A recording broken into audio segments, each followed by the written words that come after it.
ఇదిగోండి, ఈ విధంగా మనము గోధుమ పిండిని కలిపేసి ఈ షేప్లో మా ఇంట్లో పిల్లలు ఉన్నారు, పిల్లలు తినడానికి కంఫర్టబుల్గా ఉంటుంది.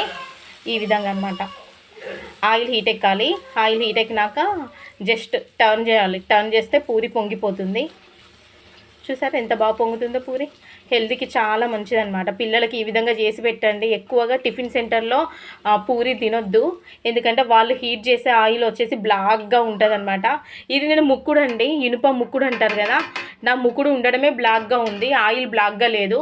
మీరు ఏమైనా అనుకుంటారేమో ఆయిల్ ఏంటి ఇంత బ్లాక్ ఉంది అనేసి. ఆయిల్ బ్లాక్ కాదు, నేను రిఫైండ్ ఆయిల్ యూజ్ చేశాను, ముక్కుడు బ్లాక్ ఉంది. ఇది ఈ విధంగా కాల్చాలి పూరీని ఎప్పుడు కానీ.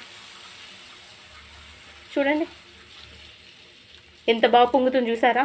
మేము మా ఇంట్లో మైదాపిండి తక్కువ యూజ్ చేస్తాము, మైదాపిండితో తినలేమన్నమాట. మైదాపిండిని కూడా యూజ్ చేస్తాము, చెయ్యమనేసి కాదు, ఎంతవరకు యూజ్ చేయాలో అంతవరకే మైదా వాడతాను ఇంట్లో నేను.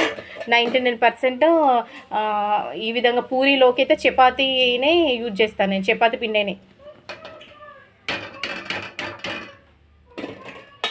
చూసారా ఇంకొక 3 ఉన్నాయి. ఈ 3 ఎలా కాలుస్తానో నేను మీకు చూపిస్తాను. చూడండి, టర్న్ చేయాలి. టర్న్ చేస్తేనే పొంగుతుందన్నమాట పూరి, టర్న్ చేయకపోతే పొంగదు.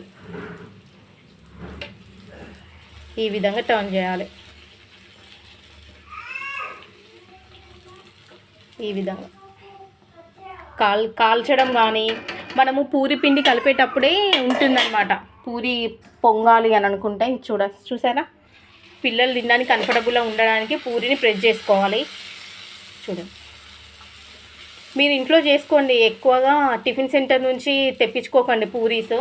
వాళ్ళ